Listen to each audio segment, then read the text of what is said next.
Hello. Yeah, then I just pooed myself. He did. Hello, everybody. Welcome to the Fully Pooed Himself podcast.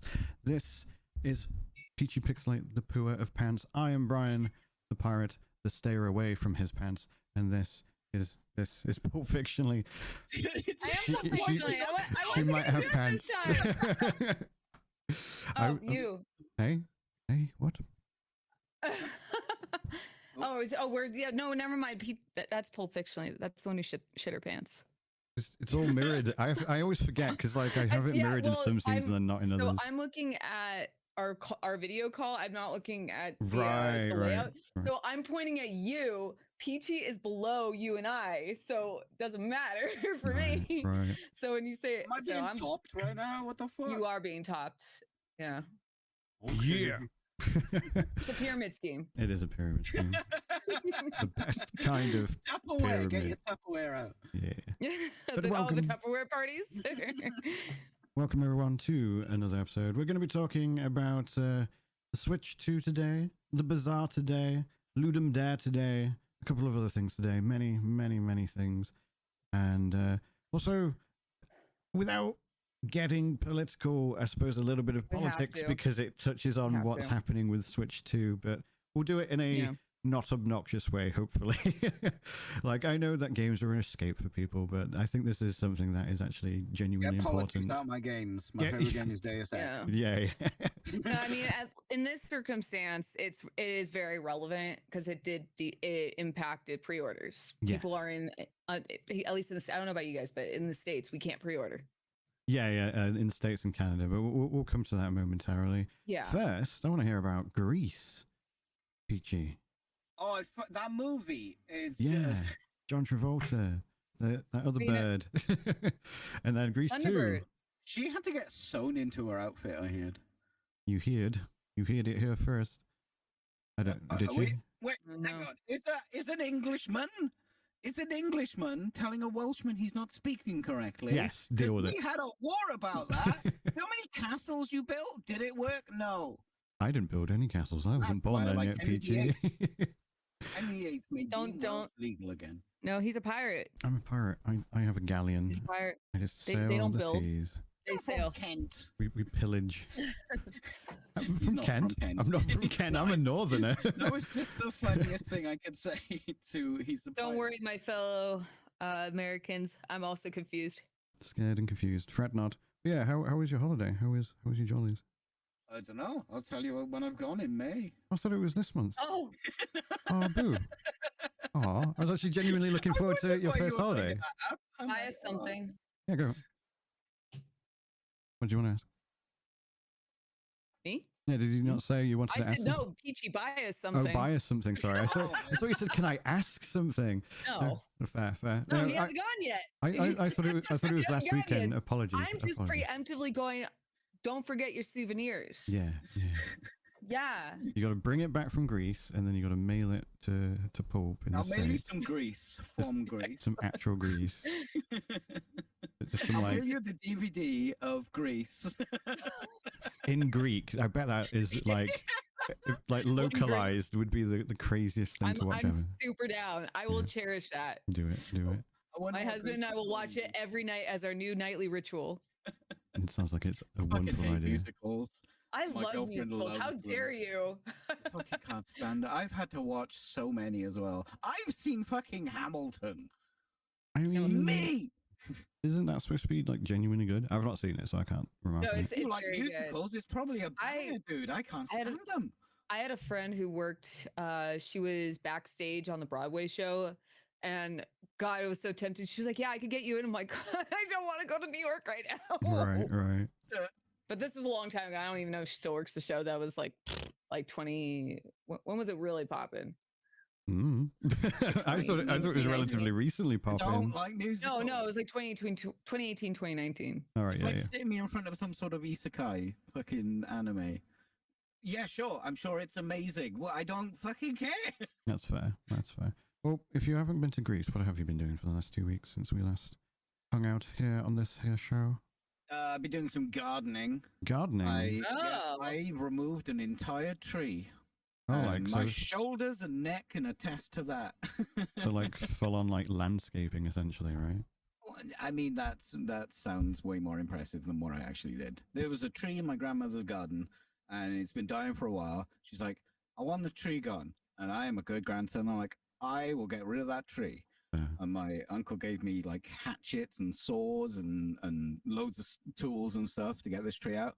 And I went out to the garden, and I was like, "Oh, it's a bit wobbly," and I pulled the fucker out with my bare hands. That's how fucking rotten it was. Was it like a little tree, like a baby tree? No, well, Like, are we talking The- like a few meters, or are we talking like Like how Like- big are we talking? what was the Oh, width I of want the to know trunk? how Herculean was- this task was. it was a cherry flower tree. I don't know what the fuck that is. Cherry blossom. So probably, so like the trunk was probably only a few inches thick. I'm assuming. Okay, thank you. Yeah, the trunk was like this. Right. Fair. Okay. But it had no top because it was dying and Right. stuff. So I managed to get it out. And then I dug a hole. I could do that. Mhm.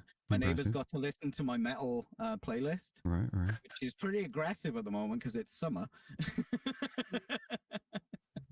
I could smell barbecue earlier, and when I mean barbecue, I mean like a lit barbecue as opposed to like barbecued food. And Yeah. I was just like, ah, it's that time of year. It's like we were saying Smells last like time. yeah, Yeah, for sure. it's 15 degrees, so we've got to be out in our shorts and t-shirt and setting up barbecues. Oh yes. So I was doing that, and I had my mom actually bought me some Sun Factor. 50 FPS, nice. Yeah. But I didn't have any for the first couple of days I was doing it. So I had to wear a full hoodie and hat, hood up and stuff.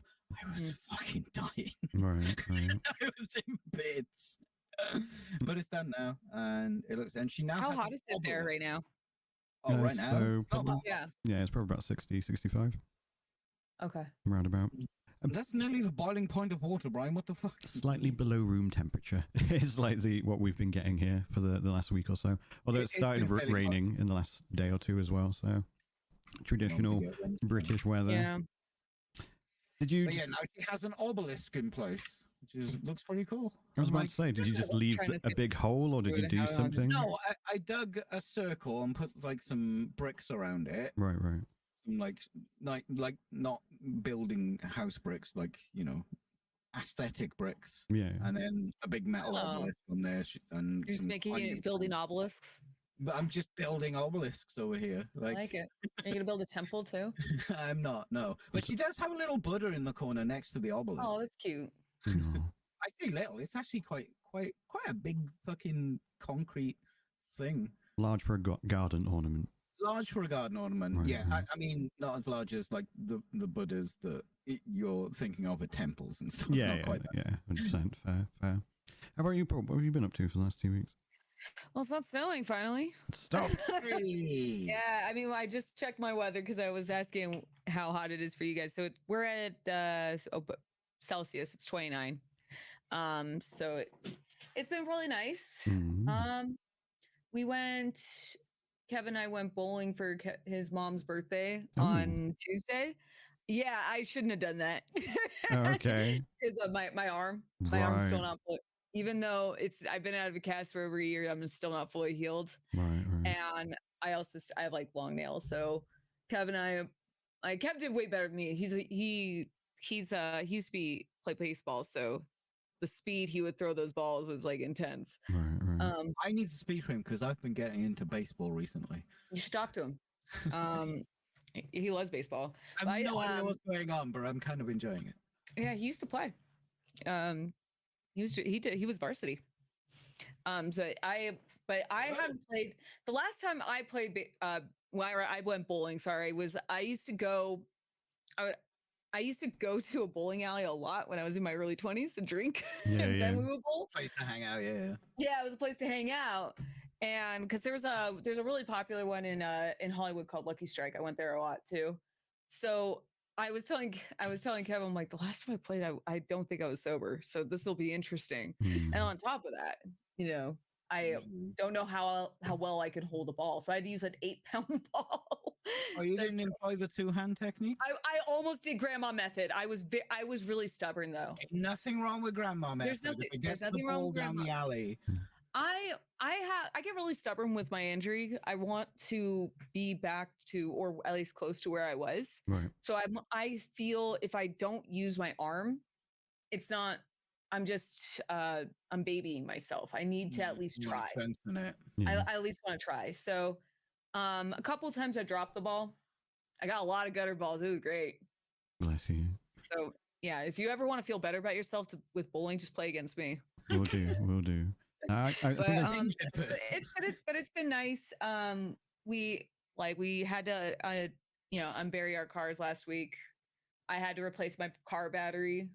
So my car battery isn't dying anymore. Hopefully that's the end of my car troubles, at least for another like few months at least. But it's been really nice out, and because of that, I've been staying inside. fair enough. Just avoiding the sun, basically. I've been working. I've been Yeah. working. I've been working out still, and we're because of things that are going on in the world, not getting into it. Yeah. Probably next week I'll be ordering a new computer finally. Right. So I want Okay. to get ahead of everything. Yeah, yeah. Because it's been delayed for 90 days, hasn't it? So.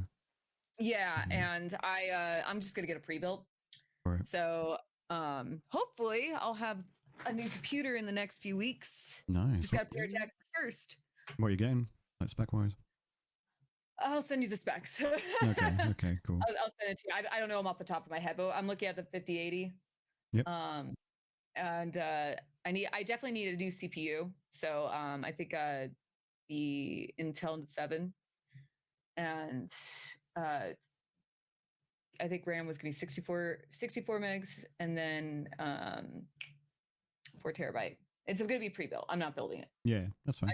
What I'm going to do with this one is I'm going to take out, like, I have my capture card. I'm not buying a new capture card anytime soon.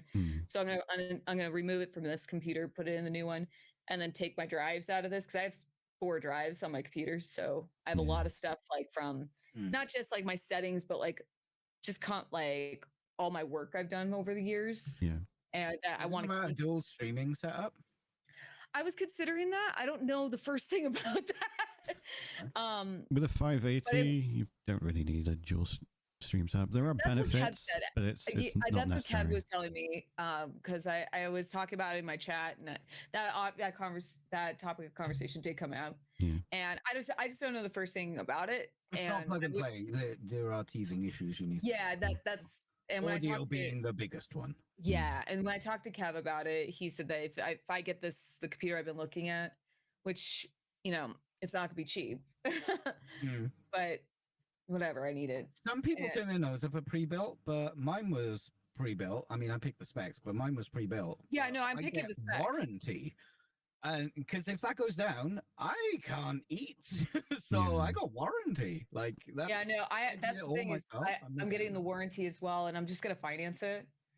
And yeah, no, it's like I'm making sure the specs are at the top of like what I can afford and what's usable, what is good for me, you know, like. And the thing with me and when it comes to electronics, I've had my computer for 7 years. It's been upgraded, like, you know, new video, new graphics card, added new drives, you know, so on and so forth. But we're at the point where it's like it's pretty old, and that I don't really want to go through with like taking it apart to replace the motherboard and everything. So it's like, might as well just get a new one, and then whatever parts I could scrap, I'll scrap, and then probably give it to somebody. Yeah, that's fair play. But yeah, with regards to like the dual stream setup, like I have a dual PC setup, but I know both of you do, don't you? Yeah. But if you recall when you were having troubles with Mass Effect before, and I told you to change some settings, your graphics card and the 580 has a dedicated rendering chip, so your graphics card and CPU won't be doing anything anyway with the 580. So it basically has its own little chip that does the rendering. So AV1 as well. I think 40 series has AV1 as well, but as far as I'm aware, the 50 series is the same chip, but it does have more capacity to do other stuff with it, with NVIDIA broadcast and stuff like that. But otherwise, the encoder and re-encoder and that is all the same. If anything, I'm more frustrated by like I don't like want to have to get this so soon. I was trying to hold out Yeah. But For a good because like time in the part market. a big reason, a big reason why we moved is I'm trying to get out of like my medical debt. Yeah. And the good thing is I'm really close to paying off all my credit cards, which it means I can just focus all on that debt. Yeah. And but then when all this discussion of tariffs came up, and I saw even like the CEO of Intel, talking about like his concerns about how it's going to affect the market. Mm. It's like, you know what? All right. Yeah.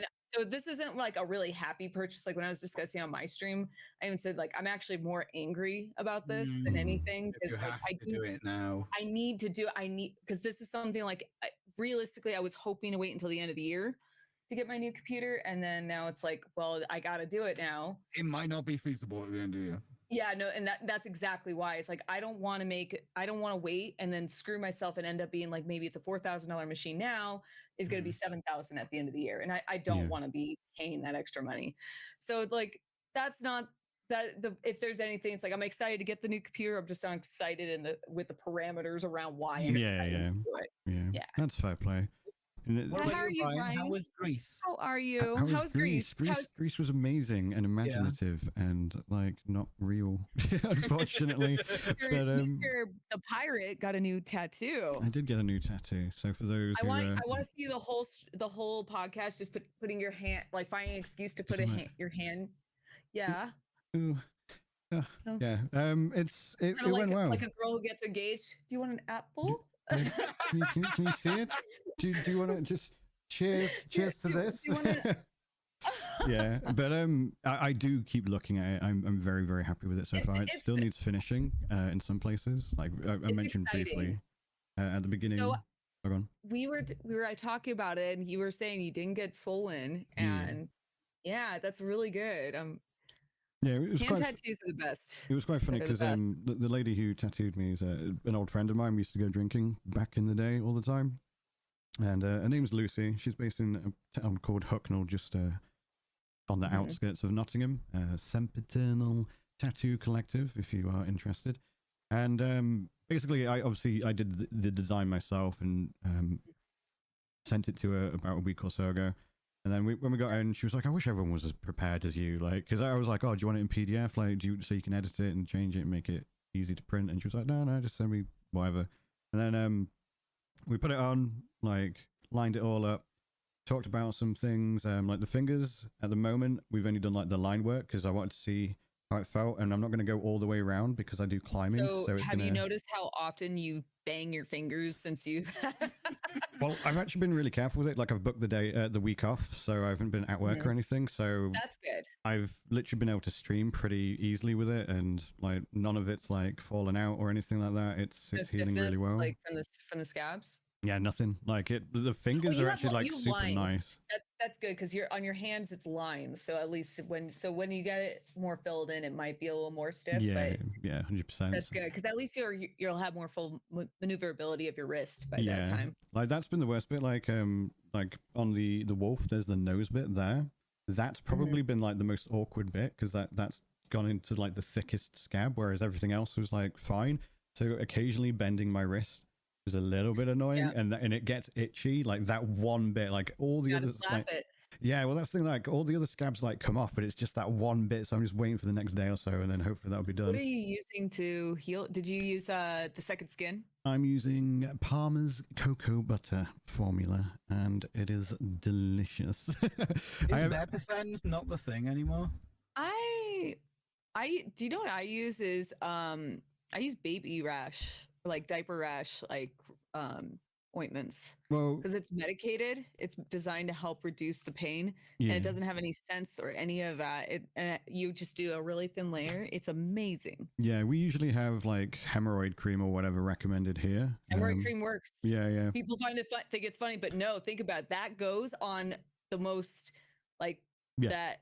The one area of your body that where if you have like an open sore or something, which essentially a hemorrhoid is, you need to protect it. So that's actually really hemorrhoid cream is. I'm a huge advocate for Preparation H, man. Yeah, You don't need to use it for your ass. You can use it for anything. Just use it for anything. But And you Lucy, can also really use it for your it's- ass, multi-purpose. Well, you If could you use it wish for to, your ass, yeah. but you could use it. It's basically a triple antibiotic cream, but it also acts as like a protective layer. So yeah, that's a great idea. yeah. But Lucy was just like, just get some cocoa butter, Parma's cocoa butter, and then it will last you forever, and you can use it for other stuff as well. And I have been using it. It does smell so nice, though. It does. It smells so fucking nice. So I'll put it on. I'll just be like, I can't eat this. This is an actual cocoa butter kind of thing. Imagine the second skin would be a little weird with considering it's your hand. Yeah. I've only used it once, and I wasn't very fond of it. I screwed it up immediately. Yeah, I've literally just been like cleaning it with water in the morning, and then I put on cocoa butter twice a day, and then that's it, and I'm all good. And yeah, it's been healing beautifully. The only thing I've got left to do is, like I said, the stippling on like a square bit here around the this like cross section, and then the knuckles will need coloring, and after that we'll be all good basically. And then I can start moving up my arm. Poo emoji in the chat. So should we, speaking of tariffs, jump into the first thing on the agenda, the Switch 2 showcase? I still haven't actually watched it. I intended on watching it, and then just so some of my opinions about it changed since the last time we talked, because we were discussing about more. We're gonna get into some of it, like the pricing and all that. Because when I watched the Nintendo Direct, it's funny because I saw the first one and I was like, it's not really that great. You know, Metroid Prime 4 was probably the only thing, because I know we talked about the video game sharing last time. That's not a selling point for me, because I'm not going to use it. So that's why I kind of, when it's something that's not relevant to my interests, I go like, yeah, that's fair. So the first Nintendo Direct wasn't really that interesting to me. This one, I was pretty surprised. Like, we were, in regards to the tariffs, like we were gonna pre-order 2 of them, one for each of us, because it's 2 in the household. Yeah. No, but now we can't. But like I think there's a lot of what I noticed from it is Nintendo was focusing more on third-party games, which I think. I still stand by this. That is probably one of the smartest things they could have done, because if anybody has it and remembers a lot of the history of Nintendo, is like what made a lot of their older systems not perform as well, like the GameCube and all that, is that they didn't focus on third-party gaming whatsoever, and then it's almost like it overcompensated with the Wii with shovelware. It really overcompensated. I worked at GameStop during that time period. It sucked. I would say to add to that, I think because obviously the Wii U flopped, and that had really like third-party stuff. That's the only Nintendo system I did not buy. Yeah, and because of that flop, all the third parties were like, oh, the Switch, now you're good. Like, we've been burned. But then obviously there's now been the success of the Switch. So now the third parties are like, okay, we're down. We'll actually work with you this time. And I think it is, like you said, going to be a big boost to the console.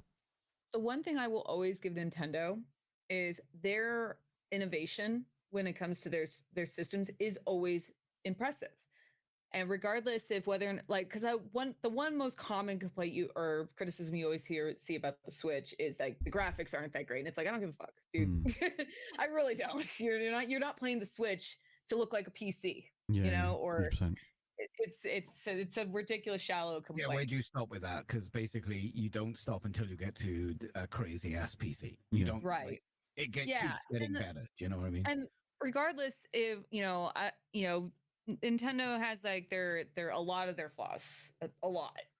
But the one thing they've always been really solid with has been their first party games. Anytime you know about like a new Zelda game, a new Mario game, what have you, you're always guaranteed that there's going to be a quality there. And but seeing how they locked down, if anybody's seen the Nintendo Direct, they have an exclusive with FromSoft, which that I have some mixed opinions about the more I looked into it. No, that's really smart.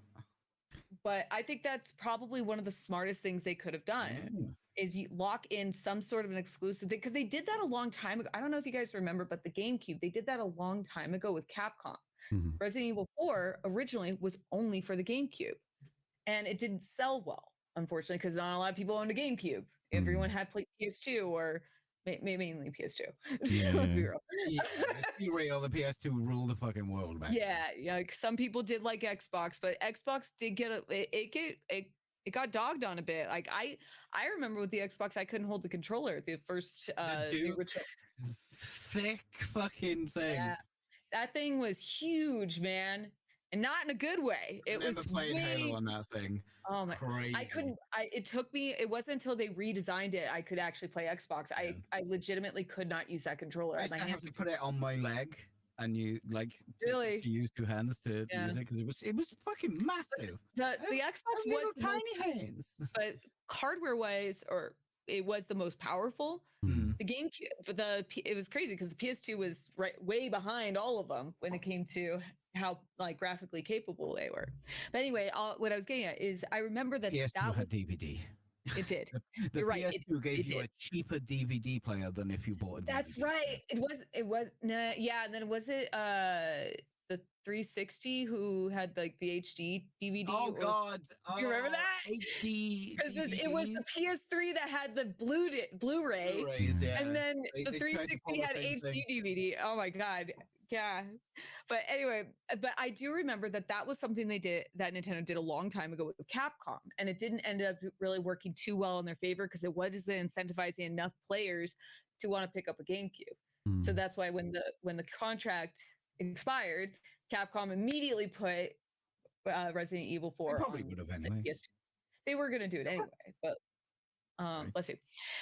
But anyway, so them locking down an exclusive like that is, but as a launch title, I don't know if that's what it's going to be the launch title, but they're bringing out Elden Ring Tarnished Edition.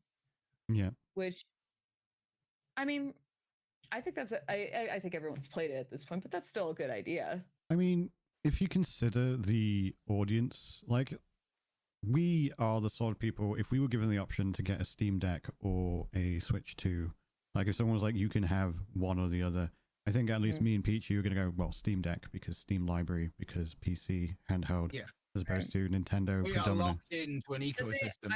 And it's funny because my tastes are a little different. I actually don't like handhelds at all. Even when I'm traveling, I very rarely I brought my Switch a couple times for traveling, and I very rarely use it. I just don't like playing on small screens.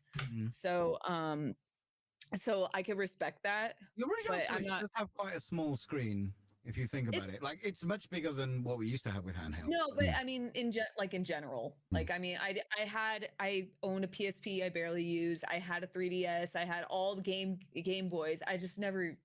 I learned fairly quickly. I think it was the DS era that I was like, I don't really like handhelds, man. I just would rather put them on my TV screen because when I game, it's like a relaxation time, and so it's not it. So whenever so things like the Steam Deck or what was the PlayStation Portal, while I respect people who enjoy stuff like that, they are not valuable to me. Yeah, no, that's fair. But the point that I'm making with the Steam Deck is, technically, it's the more versatile handheld. If you were going for a handheld, obviously you've got your entire Steam library, and you can like emulate Windows and all sorts of other bullshit and stuff like that. Yeah. So technically, objectively, on a piece of paper, it is the better handheld.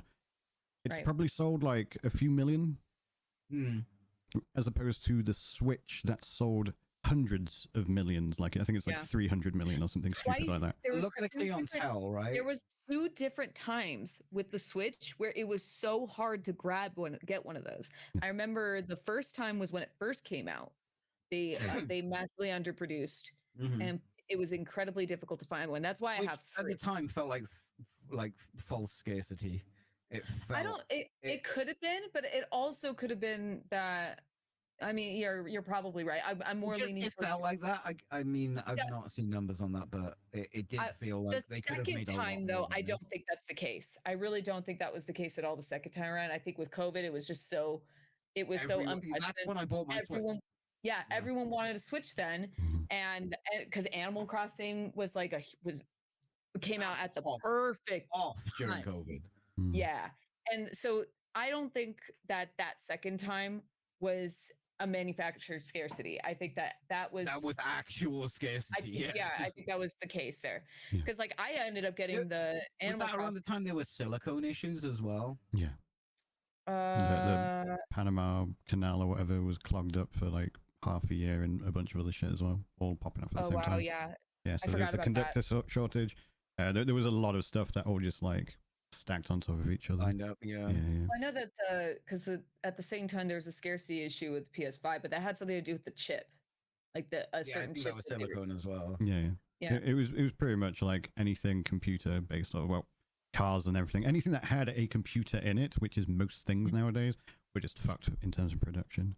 But circling back to like obviously being Elden Ring, the Switch is usually bought by people who don't have PCs, who don't have other consoles as well. Like it's mostly for people who are like, oh, I want to, or you're a big fan of Nintendo. So it's mostly going to be people who probably haven't played Elden Ring, or who haven't played I think Street Fighter 6, Hogwarts Legacy, all that as well. I think putting some of these games on the Switch is a great Switch 2, yeah, is a great idea, because there are people who haven't been exposed to those games, because there are some people who just play Switch. They really like their Switch, and that's all they play. A lot of cozy gamers do that, I noticed. I think it's because of it being a handheld. It's for people who don't really have the time, so they'll be playing in bed like for a couple of hours, or when they're on their commute to and from. They don't have an office with a big PC setup. They game on their couch. Yeah. But obviously, if you're on a communal TV with your partner, or whatever, that audience who doesn't have like a PC setup and everything, a Steam Deck isn't going to be applicable to them, because they probably don't have the Steam library. Yeah. I can almost guarantee anyone with a Stream Deck also has a gaming PC. Oh yeah. Oh, for sure. That's what I'm saying. It's like, while I agree with what you're saying about the Steam Deck being a lot more useful, if you fall into that camp of casual gamer where I don't like using that term, because I know it could be meant derogatory, but this is in the more like literal sense. Like you are a casual gamer. You don't have time to invest a lot of time into gaming. You don't have a gaming PC. Maybe you have like a PS4, not the current gen, whatever. So having you don't get access to some of these games that I just saw, like, I'm saying the Switch says filthy casuals. Yes, I am. That's why she's buying two. That's why I'm buying two. Because I'm double casual. She's in America, mate. Yeah, she's not getting to. But let's talk about that, actually. Because we don't. I need to have a backup. Just, you never know what's going to happen now. Apparently. Just before we go into like the whole tariff thing, I do think like, is it Duskblood, the FromSoft game? Duskbloods is the From software, and it is what I was saying about, like, I'm not sure how I feel about it right now. I want to wait until like closer to when like more information comes out, but it sounds like it's gonna be a Tarkov game. So it's a PvE VP game, yeah. So like, and that's the thing. So everyone's like, oh, it looks like a Bloodborne successor, because we're not getting fucking Bloodborne where we want it, and so people are hyped for that because of the themes, and then they're like, but it's PvPvE. Oh no, please. They won't give it to you. They will eventually. You're I reckon. Only hurting yourself. 2028. Clip it. 2028. Console exclusive for PS6. I reckon. Launch title. Yeah. Bloodborne 2. Yeah, I'm with Bryan. I think that Sony is holding that IP close to its chest. It's going to be a launch title for PS6. Yeah. We are. They're gonna fucking Skyrim the shit out of that. Oh, for sure. It's gonna be Hugh Jackman's Wolverine. I still maintain that, like, I love Bloodborne too, guys, but you're only hurting yourself when you do this. The point I'm making is, like, obviously there was that, and people are like, well, yeah, it's the spiritual successor to Bloodborne, which people are excited about because they love that theme.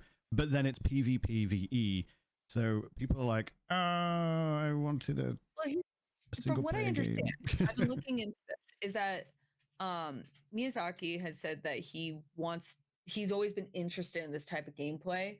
So he wanted to try to make his own variation, similar to like how, while he's not working on Night Rain, this is what he's been focusing on. I would not be surprised at all that if they make another game based in the same universe that is single player, because that is at the end of the day what From Software wants to focus on. This is just Miyazaki trying something new. So I wouldn't be surprised if we see a single player version of this eventually. because it does look like it's very fleshed out, and you might get your spiritual successor to Bloodborne. Go ahead, sorry. I suppose if anything, it's probably again more to do with the Switch audience, because I would argue that the Switch is more of a multiplayer platform. Like it's designed to, you know, not just be something you can commute with, but something that you can play.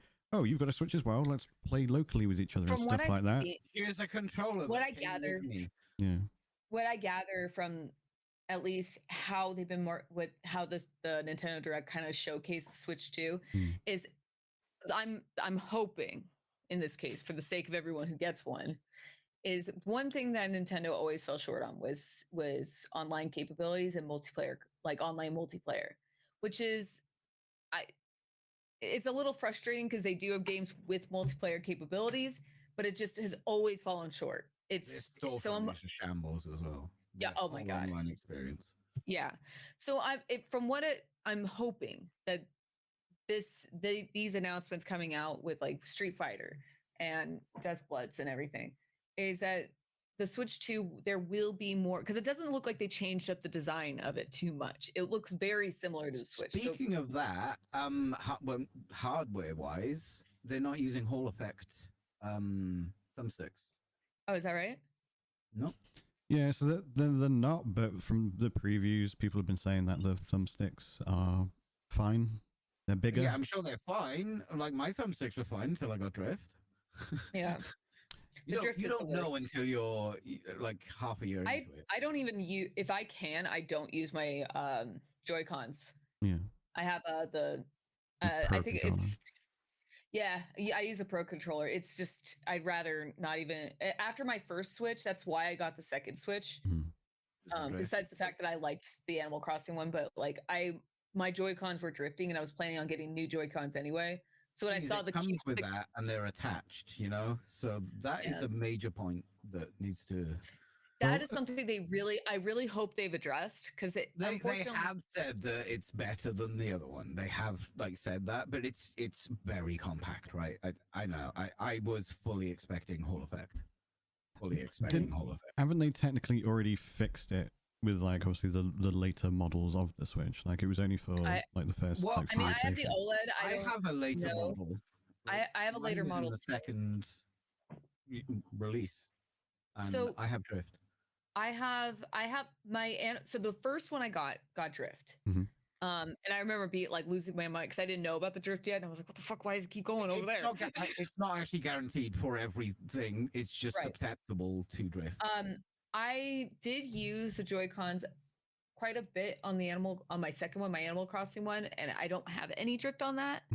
And then my newer one, I haven't used the Joy-Cons enough to really say whether or not that there is any drift on those. I was gonna say my understanding by OLED, by the OLED generation, they had resolved the drift.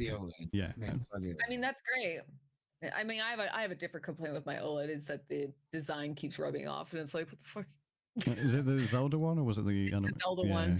It's gold, but it has like the runes from Tears of the Kingdom painted on, and they rub off. Yeah, a third party one. They don't rub off. Is that a D brand one or something, or? No, it's not a sticker. This is a whole shell. Oh, okay, fair.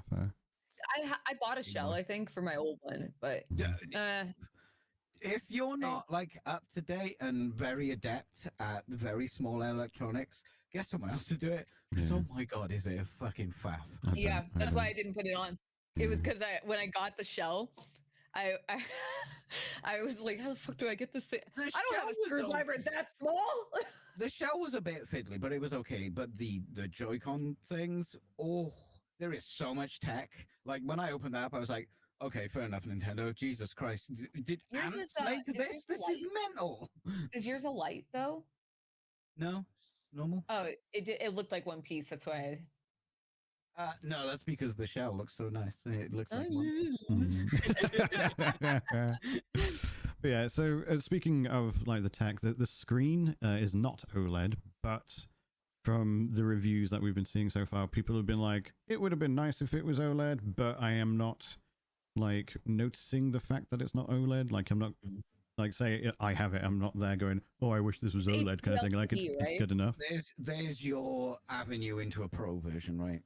Yeah, Right. that as well. It's very likely. It's 120 hertz screen. It's a bigger screen. I think it's 7.9 inches. Is it 60 or 120 FPS? I think it can do 120. I don't know if that's docked or not, but it can definitely do up to 120 in games. Yeah, I think I saw that. But yeah, so like it's definitely Dock beefier. would probably be slower, unless in the dock they've got another chip for converting. I think the dock actually has stuff in it because it's even got a fan to cool it down. Oh, cool. Go into it. Yeah, so cool. there's definitely more hardware in the dock. But yeah, it can do 4K 120 when docked. I'm not sure of the exact undocked because again I haven't looked too much into it. Probably through some DLSS, yeah, I imagine. But even then, that's still quite impressive for something that's in your hands. There's obviously the mouse capabilities, which means that Civilization 7 is coming to the Switch, and a couple of other like mouse-based games, which I actually genuinely think is really, really cool. That is cool, actually. Yeah, I'm not really into games like that, but I think that's great for the fan base. Yeah. I doubt you're going to be playing FPS with that mouse, though, right? I mean, you might. I don't know. Maybe, but I don't know. Have you grabbed your Joy-Con and tried to move it around and see how it feels? I sold my Switch 2 because it was basically a Hades machine, and I never used it for anything else, so I ended up getting rid of it. Unfortunately, it is not. Yeah, I imagine. But obviously, the design of the other Joy-Cons is somewhat different. They're also magnetic now. Apparently, they are like quite difficult to get off without using like the lever that pops them off. So people are generally quite impressed with it. What they're not impressed with is two things. So I know there's the $80 price point of Mario. Was it Mario Kart? No, 80 digital.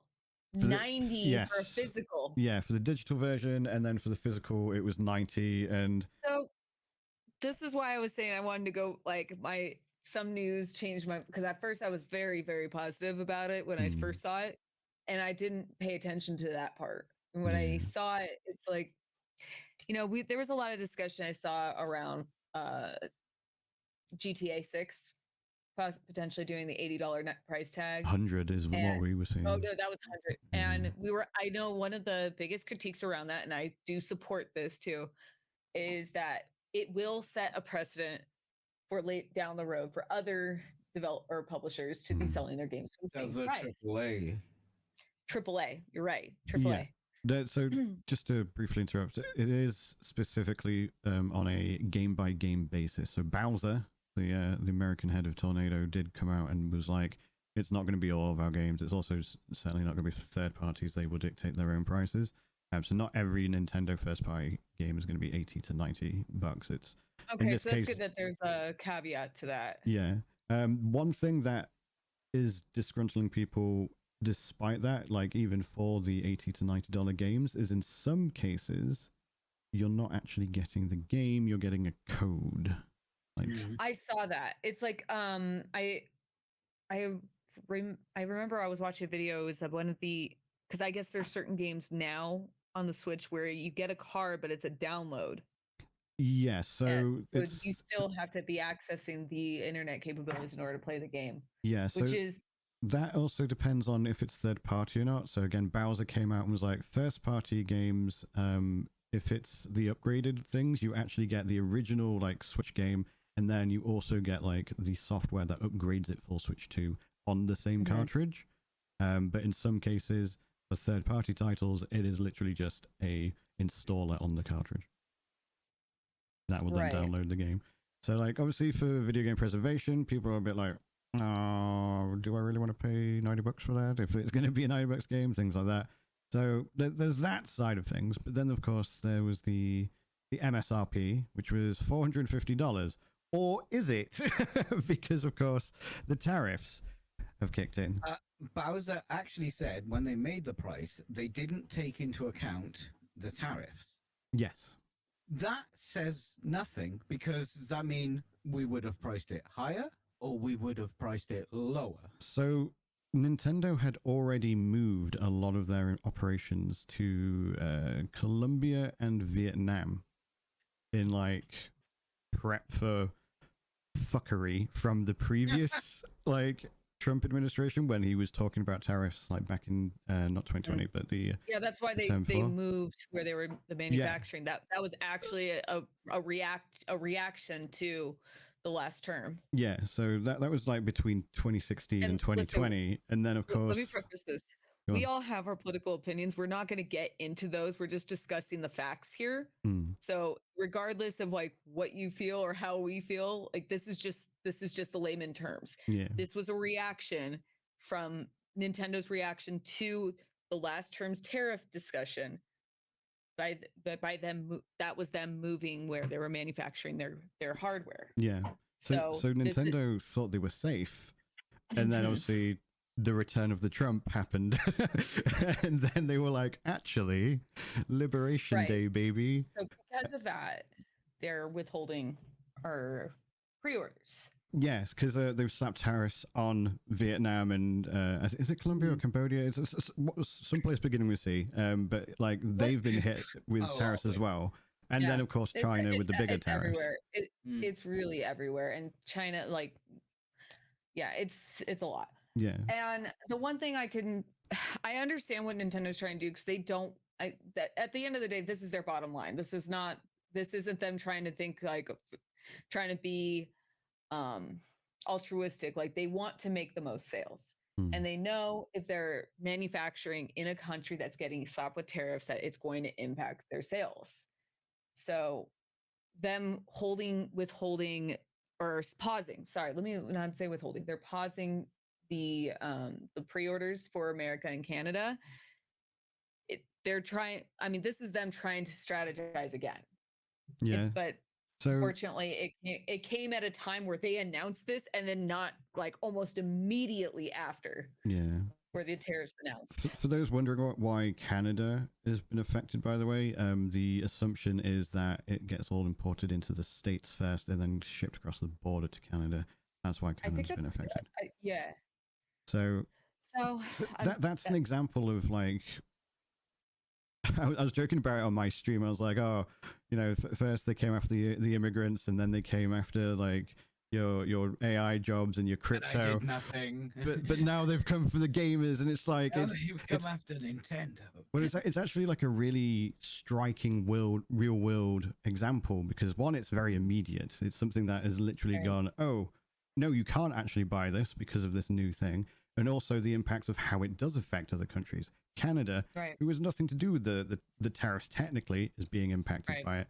So then, of course, you've got the fact it's almost as if we have a global economy, Brian. Exactly. But then, of course, you've got Nintendo, who tried to preempt this literally like nearly 8 years ago, and then are still getting hit by surprise tariffs. So it's this like, is actually something that even Nintendo wasn't prepared for. Yeah, and I can respect what they're trying to do. It's just it's frustrating as somebody who lives in the States. But they've paused them because they may need to put the prices up by a large chunk. Well, otherwise they will lose money. Or they're going to try to see if they can reconfigure again. Well, and that's the thing, like, because of how it impacts the sales, because obviously the US market is one of their biggest markets when it comes to the it's a huge market here. I feel like it's even blown up more. Y'all got a lot of people over there. There's a lot. So do they increase the price of the console? Which, if they do, like for the ones that are manufactured in China, that could go up to like $650. For the ones that are manufactured in Vietnam, that would be like probably $550. Or do they shift the price to games or other hardware or other things, or like skimp it off game development? Like they have to now move the money to some way to still make it viable to sell, to produce. Like, do they sell it at a loss? Like, we don't know what the actual impacts are. We've only just seen the first wave of it.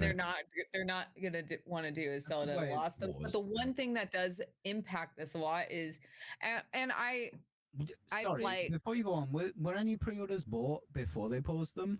No, they didn't even get. We didn't get to they didn't put them on in the US. The tariffs were announced like right after the Nintendo. Let me look up the date really fast. But I believe it was, they announced the day that they were going to allow pre-orders or open up pre-orders, and then the tariffs were announced, and they were like, "Oh, sorry." Okay, hang on.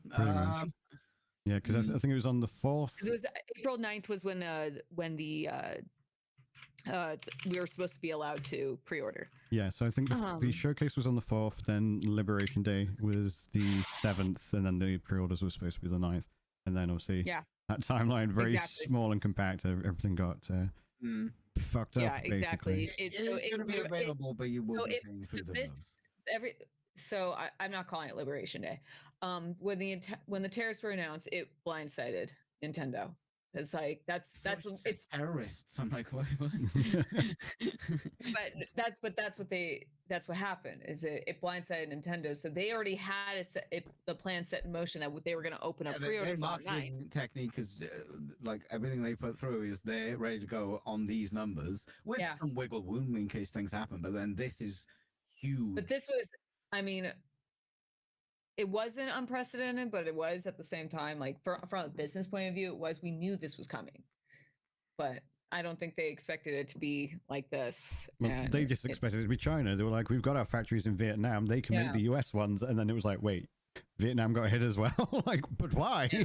We moved everything over there to avoid this. Got hit. Yeah, everyone got hit, unfortunately. Everyone got hit. So, even the McDonald Islands, the penguins got hit. Yeah, the places where people don't even live. Even Mexico, where all American cars are built, got hit. True. It's going to be interesting to see how this pans out, because it's going to change things. It's not going to be as is for sure. The thing that what I was getting is like I don't think Nintendo wants to sell it at a loss. The one thing I do think that Nintendo has always tried, they've been really good about this, at least with their consoles, is they always, and games too, which is why the pricing for the games was a surprise, is they always were below what current gen is. Like in comparison to the PS5, the Switch was $500. I think the Switch was $400. So they do try to, or maybe it was 300 when it first came. I don't remember, but that was that. So it's like one of those catch-22s. I don't think they're going to try and sell it at a loss, but I know they don't want the market value or the cost to go way above current gen right now, where it's going to impact sales. Yeah, that was always balance their profit with. Right. Now we have to pay for an extra thing. Well, consumers have to pay for an extra thing. What will they? Yeah, and I think when it comes to this is just something I've always noticed about Nintendo. Like as long as I've, because I do like Nintendo consoles and their games. But they've always been below the current market value in comparison to like PS2 or not PS2, like PS5 or PS4. To like when it comes to third or AAA. But also their consoles have always been a lot cheaper. Yeah, I mean, when it comes to the games, the track record for Nintendo has always been a bit up in the air. In fact, like I'm not actually against like theoretically the price of $80, $90, or even $100 games, because if you account for inflation, the price of games has been like. Like before Sony were like, we're doing $70 games now. The price of games had basically not changed. If anything, they were technically more expensive back in their like 70s, 80s, 90s. Dude, I remember like being. It costs too much money to make. They need to chill the fuck out. They do. Yeah. But like, no, but that's true. Is that a lot of people who do complain about the price increase is that a lot of games have not gone up much, and this doesn't count for indie games. Indie games will always be way below market value because they set their own prices, and at times it works to their benefit. But when it comes to AAA, and like even while yes, I was just among the everybody who is upset at the $70 price tag for Sony games, but. And this is frustrating too, but you're right.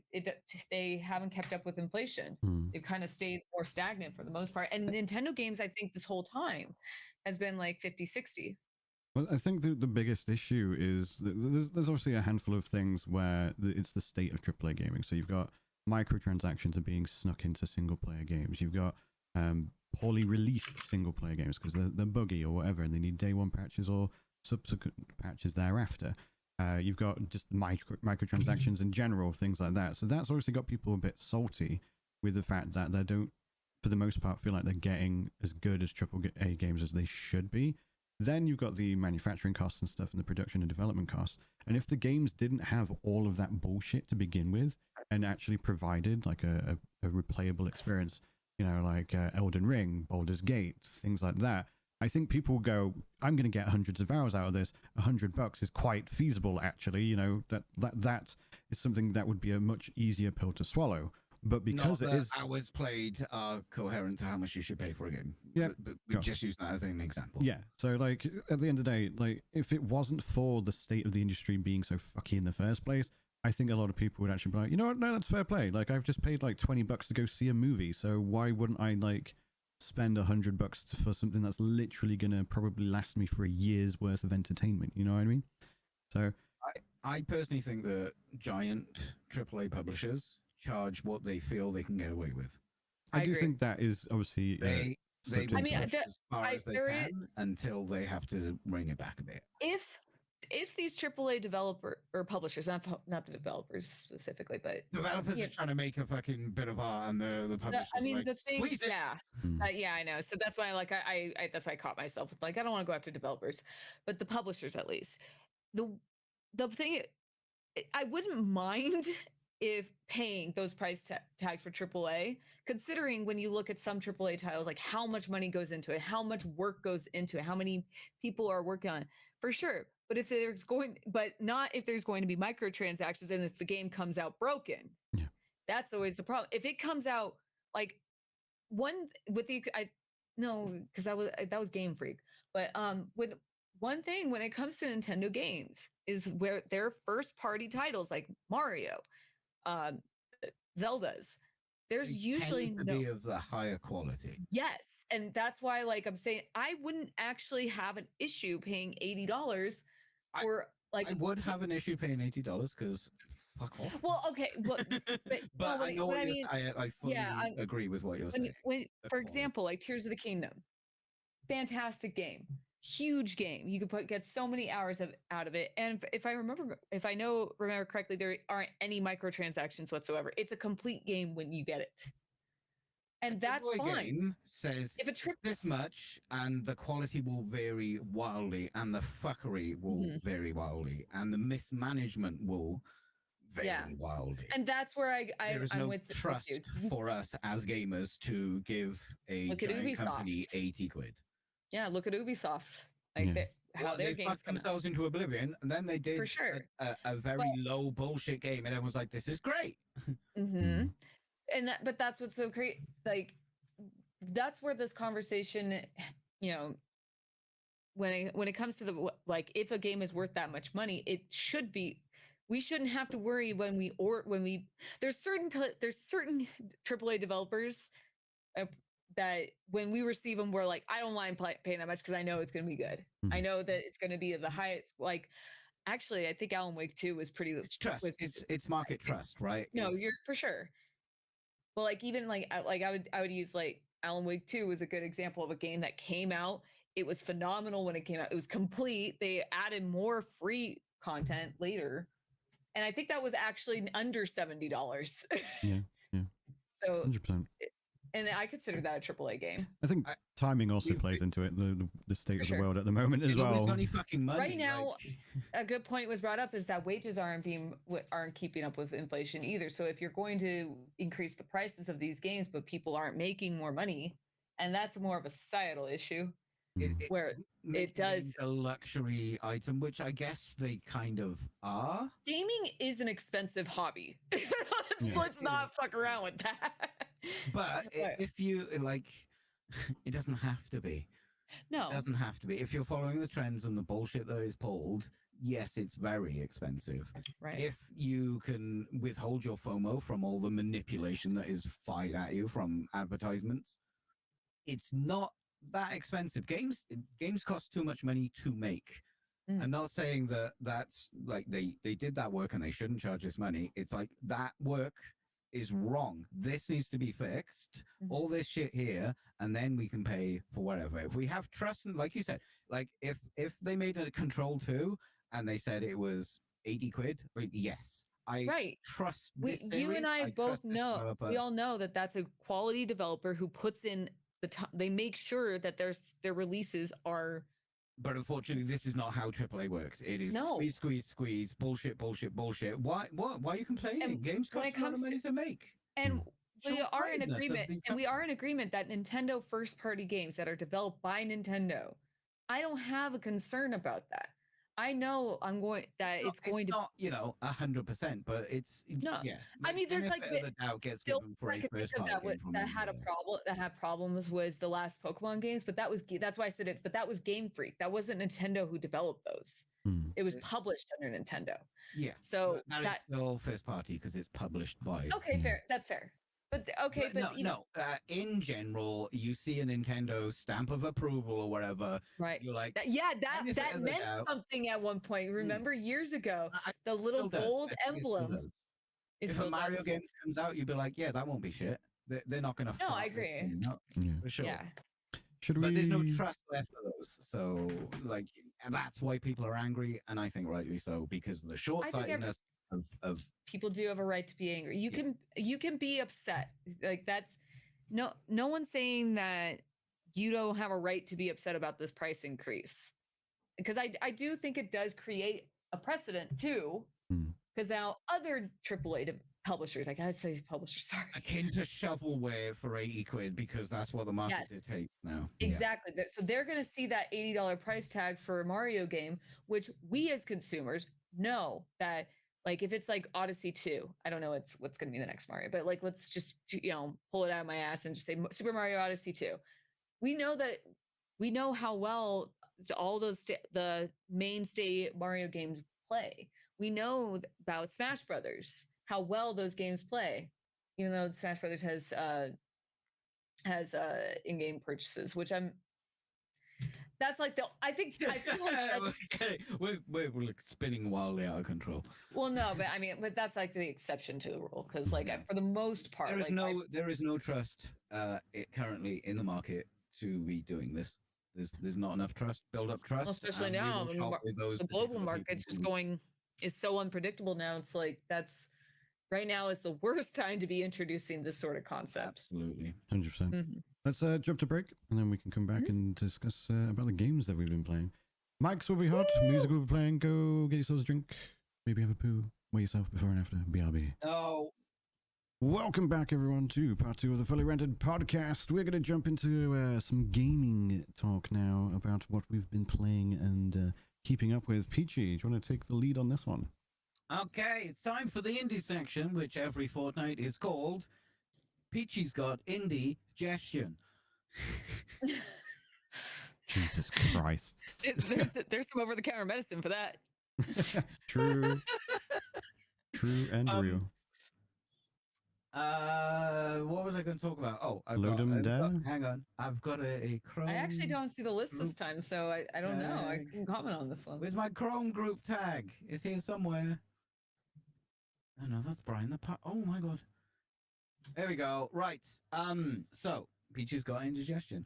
I'm not going to cover some games today because something really cool is happening at the moment. Those of you who don't know, it's Ludum Dare 57.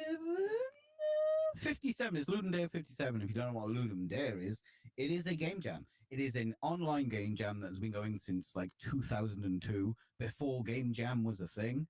And everyone makes a game in 48 hours, and it's all online. It's all created from scratch to finish.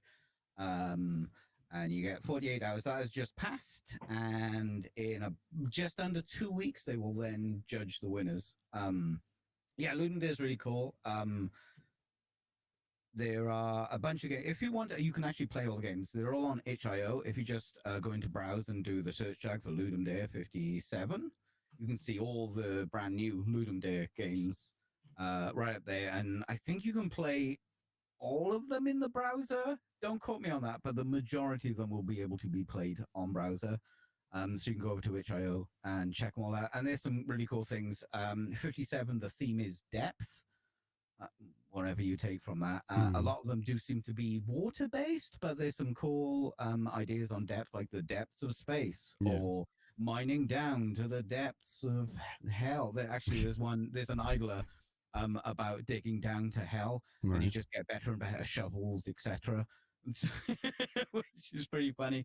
I do enjoy indie game jams Yeah, because game jams are fun. you just have an idea and go, I'm going to make this work. And you just start, finish, and then here's the thing. And sometimes a game jam game can turn into a game. Sometimes it's just developers learning their craft and having a go. But other times it's like, here is my fucking art that I did that I've had in my head for the last, I don't know, half a year. Boom, there it is, go. So I've not played many of them yet. I was waiting for it to finish, but then I got a bit busy. I got a couple. I'm basically gonna go on HIO and I'm gonna play the top, I don't know, 20, something like that. I have played one which is Tidehold. The reason I played it, full disclosure, my friend made it. Outstar, they made it. It's really cool. It's a colony city builder type game, stripped down to its basics, and it's really cool. There's a game called The Void, which it's giving me FTL vibes, but it's more of an adventure thing going on. That looks pretty cool. Balatro winning a BAFTA recently has obviously brought out the card gamers. There's a couple of those going on, which should be cool. Yeah, so if you are into indie games, go to the grassroots where people are just putting stuff out there for free that you can play. It is Ludum Dare 57, and that is Peachy's got indigestion. Because I wanted to highlight that. I will actually cover this when they do the winners, and I'll make sure I've played all the winners. Yeah. And any notable ones like that. So, Cool. Go check it out. itch.io. Ludum Dare 57 depth. Big fan of game jams. I like the ones where it's like somewhat collaborative. Like there was one that we watched recently where they would have like this wheel when you'd have to like spin the wheel and you'd be like, okay, I'm the first person, I'm going to make that, and it was something to do with water, so it's this, and it's got sharks in it, and then you have to pass it on, and then that person just inherits what the first person did, and then the wheel spins again, and they go, okay, I now need to add something. Oh, I need to add sumo wrestler. Okay, well, the sumo wrestler is going to fight the sharks and stuff like that, and it basically progresses from there, and you see the people iterating on each other's ideas and stuff like that. And then ends up being the heart of making video games. Yes, game jams just like make that flow and make you take risks because you've got this amount of time. Go for the thing. Do 100%. What you want. Yeah, and it's crazy the ideas you can come up with. Like in this particular one, it had fish gambling in it, which ended up being like quite a fun mechanic for the people that were like developing it and like one of their favorite things, and it just spiraled from there basically. But yeah, the game jams can be very, very fun and just very interesting because, like you said, even as someone spectating it, you can learn a lot of the design process and the production process and the development process and stuff. Yeah, 100%. So I've always found it to be very interesting, and just seeing what people can come up with under pressure as well, because obviously there's the whole time limit thing as well. Yeah. What's great about everything being on itch.io as well is most of the games are, like I said, on browser. You can just go play them for free. Right now, you don't even need a gaming PC. You can just go play them. itch.io, great website. Do you want to talk about the Bazaar? Oh, the Bazaar! Yes, I've been playing a lot of the Bazaar. Now, footage on screen is thanks to Retromation, by the way. Yes, Retromation is actually one of my favorite. So what is the Bazaar? Okay, yeah, thank you. I should let people know, they might have forgot. Yeah, because I've seen them talk about the Bazaar in our Discord, but I don't know what the Bazaar is, so I would like to know. So the Bazaar is an asymmetrical multiplayer auto battler where you play cards to make your character stronger rather than like weapons, items, and stats and things like that. Okay. Rather than making your board as strong as well, you do make your board as strong as possible, but it's like a hero battler. But it is an auto battle at the same time. It has online. You play against people from that are not at your skill level, but on the same, because it goes through the amount of days. Each day you get a new fight with another player. You'll see what their board was like on that day, and then you fight it, and hopefully your board is better than their board was at that particular day. So you can pause. It's a multiplayer game that you do not need to babysit and make sure you're playing the whole time, which is good because runs can take an hour. That is a long one. Yeah, but that's quite a committal there. Yeah, but you don't have to play in one sitting. I can do like I can oh, I'll just do a day, I'll buy some stuff, do a fight, whatever, go back, do stuff, and then turn it back on, and then play some more. You can. It's not like your standard auto battler where there's people in the lobby. It's I think I said this last time, but it's kind of like a single player roguelike. Yeah. But at the end, you fight a player, how strong they were on that, who will be at the same, would have had the same amount of resources as you, depending on how you've played, right? Yeah, yeah. So it has finally come out in release 1.0. If you remember last time I spoke about this, there was issues with the monetization. Yeah. You could get a subscription for extra XP, and you could flat out pay money and buy power. You could buy cards, regardless of whether those cards were strong or not, because when they came out, they actually weren't, and most of them got bonked with the nerf stick. I was kind of okay with it, but I fully understand that it wasn't ideal, and people who weren't happy with it, I get it. Mm-hmm. They have completely removed that. They've gone, okay, no. They've actually done one of the ideas I suggested last time I spoke about it is you have the tracker, you play games, you get XP, and you unlock the next stage, right? Mm-hmm. And they've put the expansions for this season in that, and as you go along, you unlock them. You can pay the subscription, which gives you double XP, so you can get through it faster. And they've also added a shop where you can buy a cosmetic for a vastly inflated price, which I think is fine. It's at the moment there's a pig skin that's coming out. Cosmetics, charge what you fucking want. You know what I mean? Like I've never been bothered about cosmetics. To a degree, I think it can depend on the game whether cosmetics are mechanically important. Yeah, like if it's an FPS and it makes them invisible, fair play. yeah. But for a free-to-play game where it's just your character, a little screen and stuff, like, I'm okay with it. It is definitely the whale option, which again, free-to-play game, it's not power. I think that's fine. It's basically they're going, do you want to help us more than what you're doing? You can spend a lot of money on this. And most people will be like, I'm not spending that money and I'm not going to. But some people are like, I really like this game, have my money. Yeah. But they have completely fixed the monetization. If you're a free-to-play player, you can still unlock different skins and stuff, maybe not the premium ones that they're selling, but you can still unlock everything that a premium player could unlock, but they can get XP faster. But maybe they play a game every day, or maybe they just play a few games on the weekend. If you play more games, you will get more stuff and you will be ahead of them anyway. So you can't buy power anymore, and it's good. They released a new character called the Mac Attack. He is really cool. Let me explain some of the characters, actually. So there is a pirate lady called Vanessa, and she is nautical themed. Brian, you might enjoy that. She's got like a lot of weapons. She's also got a few like aquatic things, like a pufferfish that poisons you and stuff like that. And you can find these cards and buy them. There is Pig, Big Pig, Pyg, Pig. He likes big health, big defenses, and to hit you once very, very hard. Right. There is Dooley, who is he's a little core, like a little computer core that floats around like in Portal or whatever. Right.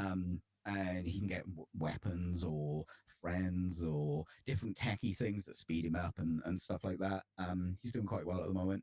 And the new character is Mac, and he is fucking cool. He is broken as fuck and has been nerfed consistently since he came out. But his mechanic is he can transmute reagents. He can change, like, oh, I'll buy some myrrh and you can change it. And the myrrh will slow things down. But if you change this into an item, maybe it's a potion, depending on whatever, it will retain that slow tag. Right, okay. He's also got ways to get a good economy. Like, he literally, you can change lead into gold. Which is so you can get a lot of money from just changing all this lead into gold. He's very cool. None of the characters play like him at all. everything he released with is so fucking strong that they've had to nerf the crap out of it. Yeah. They're getting there. He's still strong.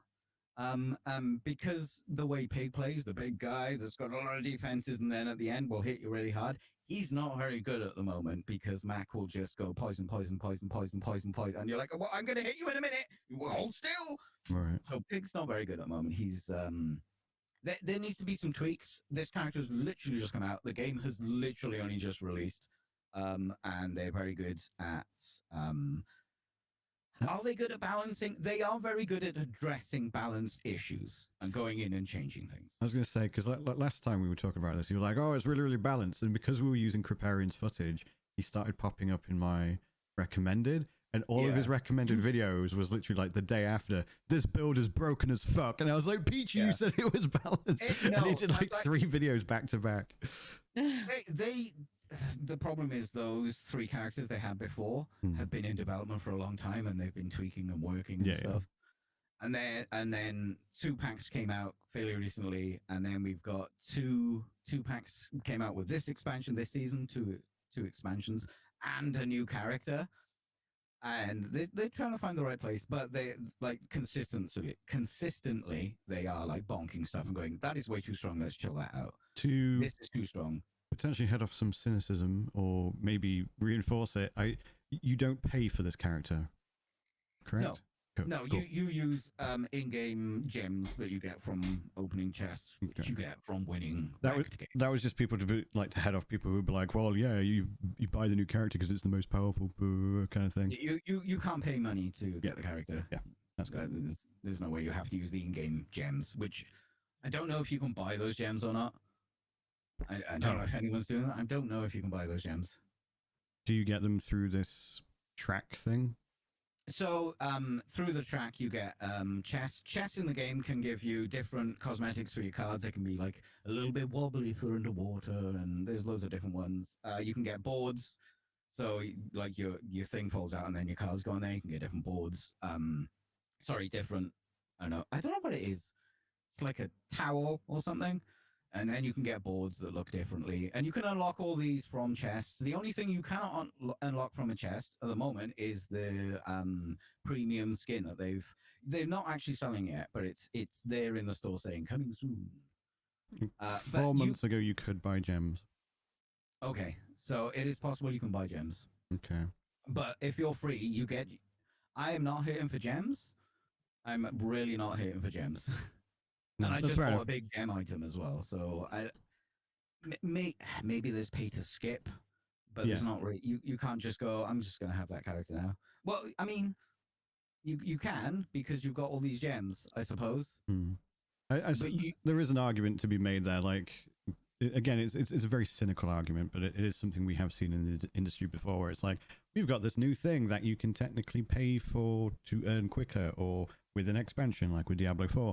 And it just happens to be overpowered and broken kind of thing. So then obviously it's like everyone who wants to compete will buy that thing. So again, that's a little bit cynical, but it's probably just a balance. I have not been playing long. The second this character released, I had more than enough gems to instantly unlock him. Yeah. And I haven't been playing that long. And I'm also not that good at the game. Yeah, they've increased like XP rates and stuff like that. They have done they've gone up what everyone has said, oh, maybe you should do this, this, and this. They've not only done that, but they've gone, okay, here's a bit more. We're going to just rip all that out. That's not a thing anymore. Here's more. I think it is a banging update. There might be an issue with... Is it an issue? So... They used to release videos about updates, patch notes and stuff like that. Reynard, who is the face of the game, he's not like the head developer or something, but he does work on the game. He is part of the team, and he was the face. And he spoke about every time he did a video announcing things, people would either take things out of context or misunderstand what he's saying or flat out lie. About the changes that are coming to the game. And he said that the team have agreed that we don't want to do these anymore, and they're calling it the joy of discovery. You play the game, a card might have changed, and you find out about it when it happens. Okay. Now, bear in mind, you could be mid-run when a patch happens, You could go offline, and they've done a hot fix. They are very good at just patching this game constantly. Oh, that's good. Yeah, it is really cool. But that does mean when like numbers are tweaked and stuff like that, nobody knows about it. Yeah. And I actually really understand the joy of discovery, because you find a thing like a card will pop up or a new vendor will pop up and you'll be like, oh cool, that's the thing. What does this do? Click on it, find out.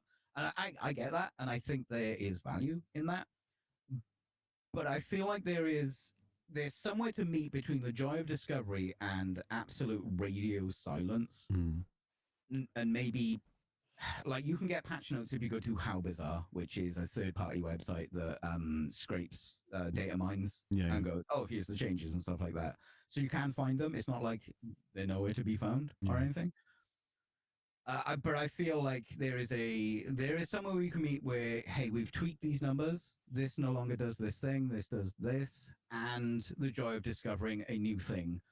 I think there is somewhere in the middle that should maybe be found. But I fully understand as well that every time you make a video, people just say shit that isn't true. Yeah.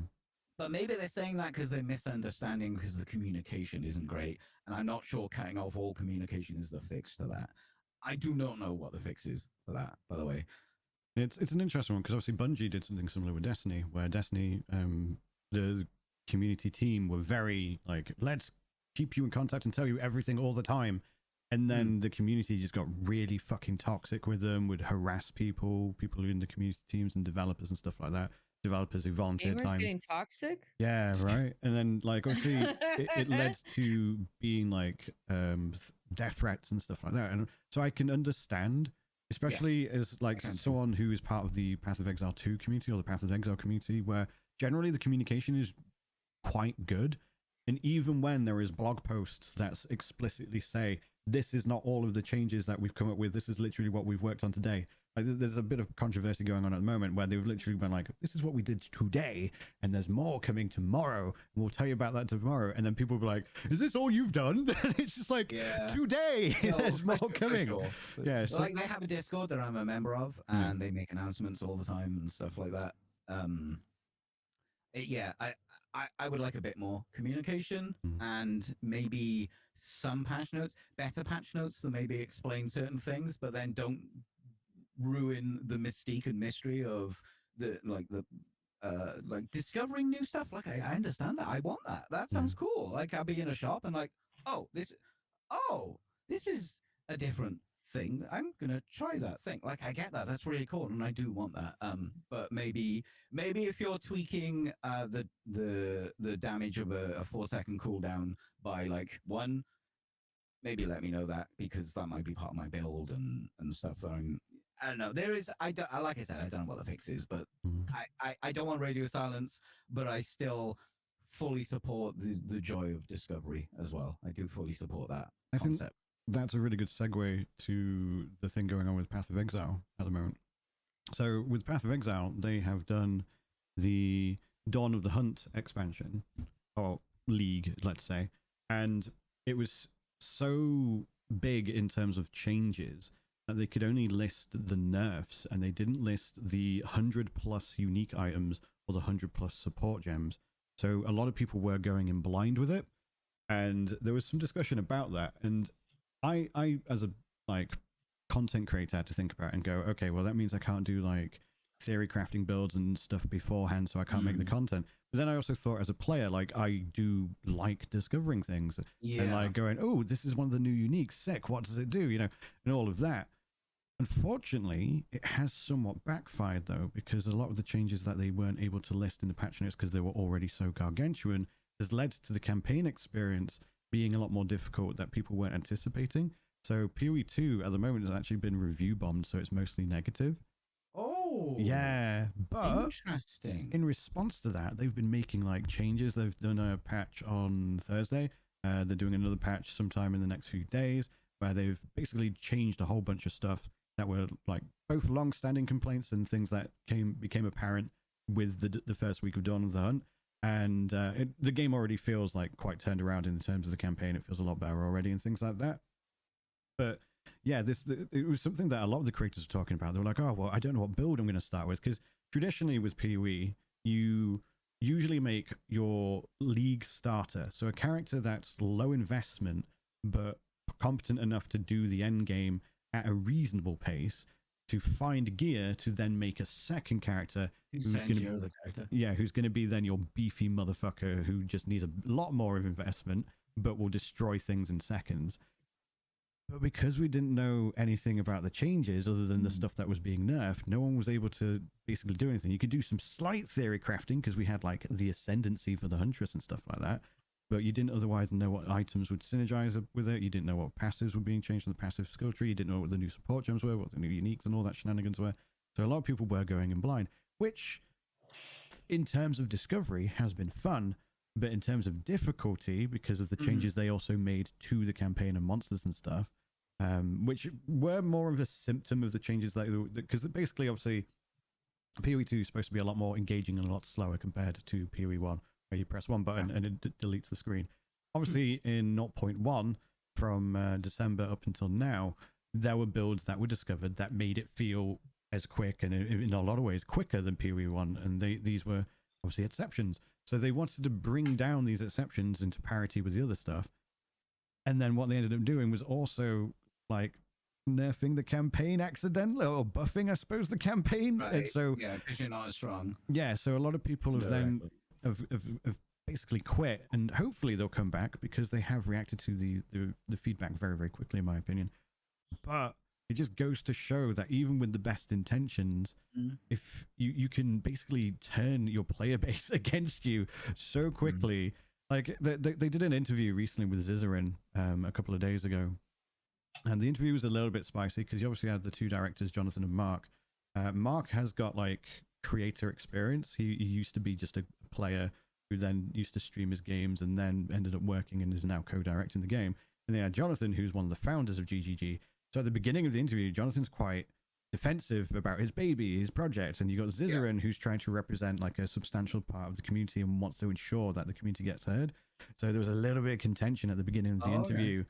So people were just like, oh my god, like Jonathan's gonna fucking kill him and stuff like that. And then you got Mark, who's, as I mentioned, like experienced. So he's, I don't want to say both sidesing it, but he was basically going, I can see what the players are saying, what Zizarin is saying, and I understand the position that Jonathan is trying to defend. So he would basically like marry the two together and intermediate, and then the chat would be like, oh shit, Jonathan's mad, and then like, oh, Mark's talking based W in the chat kind of thing, because he would basically say everything the players wanted to hear, but whilst also saying like defending the vision, as it's called.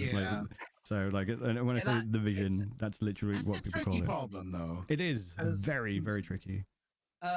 Also, it's hard because you're not making a game for a content creator. You're making a game for people to play and have joy out of. Yes. And there is joy. There is absolute joy in finding a new thing and going, holy shit, that is so cool. It doesn't matter if it's busted. Is it cool? Yeah, 100%. Awesome. But yeah, it's a balance. It's just a balance, right? Because people in the community want to know the changes that are happening to the game. No, not just so they can theory craft or stuff like that, but so they can continue trusting the game, right? Because if you see patch notes and there's like nothing on there, things aren't on there, like you're like, oh, they haven't done this, and this, but they have. I don't know where the middle ground is for informing your players, but also giving them that joy of finding something different, new, or trying something different and new. There's also the fact that certain creators of varying sizes, but usually a creator who specifies or specifically plays one game tends to harbor a community that plays like the creator. So like people who tend to watch PoE streams tend to be the meta gamers, the meta cucks, let's say, kind of thing, as opposed to like the other 80% of the player base who don't give a fuck and just want to play what they want. Loud. Yeah, so it's like, okay, well, we've got to cater to one crowd whilst also making sure we don't piss off the other or alienate the other and stuff like that. Yeah, because those are still valid players that deserve to play your game and have fun with the game. Yeah, and I think sometimes the creators can lose sight of that, and they'll think that they're representing the entire player base rather than just their segment of the player base, you know what I mean? Which is still valid, like he said, but not necessarily the majority, like a lot of the time. Like Ben, one of the more famous professional PoE players, let's say, he's a guy who wins the races and stuff all the time. He had a lot of complaints, and I think his complaints were valid in his previous like first impressions video. But I was also very aware that like 90% of the player base probably wouldn't have given a fuck about his complaints, because his complaints are based around playing 8 hours a day at the toppest level and like doing things that most players don't do, like rolling 80 maps at once. Most players probably roll 4 or 5 at a time, kind of thing. Like, it's that much of a discrepancy. So yeah, it is.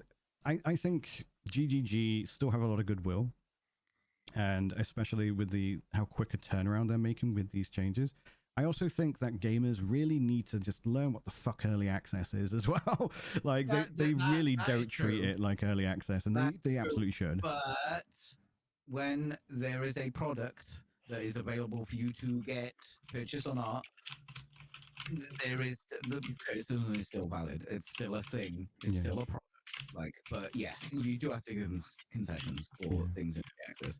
In the same way they would give leeway, even if it's not, because, you know, people are people. Also, review bombing, I still stand behind review bombing, because it's one of the only weapons, is that the right term? It's one of the only forums for gamers to be heard.